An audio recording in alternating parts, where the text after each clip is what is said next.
P is equal to V into I into cos. Power zero है तो electrical energy क्या हुई, zero into T. कोई खपत ही नहीं हो रही है, ना तो मीटर की रीडिंग आएगी और ना बिजली का बिल आएगा। अपने बिहारी एसेंट में इतना स्मूथली इस कॉन्सेप्ट को मतलब गलत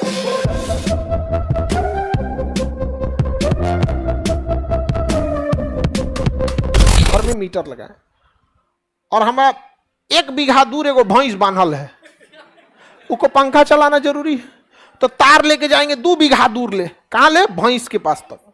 अब हम वहां भैंस के पास पंखा चलाएं या ना चलाएं, मीटर से करंट निकला है और भैंस कितना दूर गया है तो रास्ता में तो करंट का लॉस हुआ है ना, बिल आएगा कि नहीं आएगा, आएगा। तो घर बंद रखिए चाहे चालू रखिए, अगर आपका सप्लाई दूर तक है तो बिल आएगा। इसलिए आपने क्लिप तो देख ली होगी। अच्छा, पहले मैं ये बता दूं, मैं इस वीडियो में किसी की भी डिसरिस्पेक्ट नहीं करने वाला हूं।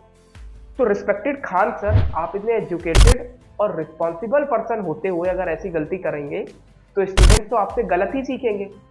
तो सर, आपने अपनी क्लिप में कहा कि अगर वो पंखे का स्विच ऑफ भी होगा तो भी बिजली का बिल आएगा, मतलब मीटर की रीडिंग आएगी। तो सर जी, अगर पंखे का स्विच ऑफ होता है तो कोई करंट तो फ्लो करेगा नहीं, मतलब आई की वैल्यू जीरो होगी।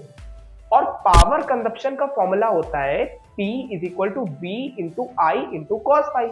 आप लोगों ने भी क्लास 12 में एसी में पढ़ा होगा। तो अगर I की वैल्यू जीरो है तो पावर क्या हुई, V into zero into cos phi, zero हुई। अब फिर क्या, जितना भी वोल्टेज लगा लो जीरो ही होगी पावर। और अगर पावर जीरो है तो इलेक्ट्रिकल एनर्जी क्या होती है, इलेक्ट्रिकल एनर्जी होती है power into time. Class 10th में आप लोगों ने पढ़ी होगी P इंटू टी। अब पावर जीरो है तो इलेक्ट्रिकल एनर्जी क्या हुई, zero into T that is zero. मतलब अगर अब इलेक्ट्रिकल एनर्जी जीरो है तो बिजली की कोई खपत ही नहीं हो रही है, कोई खपत ही नहीं होनी बिजली की। तो सर, अगर बिजली की खपत ही नहीं हो रही है तो ना तो मीटर की रीडिंग आएगी और ना बिजली का बिल आएगा। चाहे फिर सर आप अपनी वायर की कनेक्शन भरतवा से पाकिस्तानवा तक ही क्यों ना कर लो, कोई बिजली का बिल नहीं आने वाला है। तो सर, ये तो सही बात है कि मतलब हर टीचर हर सब्जेक्ट में उसकी एक्सपर्टीज नहीं हो सकती, हर टीचर की हर सब्जेक्ट में एक्सपर्टीज नहीं हो सकती।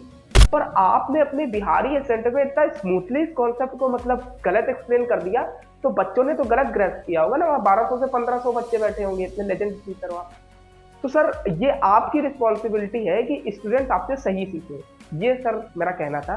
धन्यवाद। आप लोग अपने फीडबैक्स कमेंट में जरूर बताइएगा।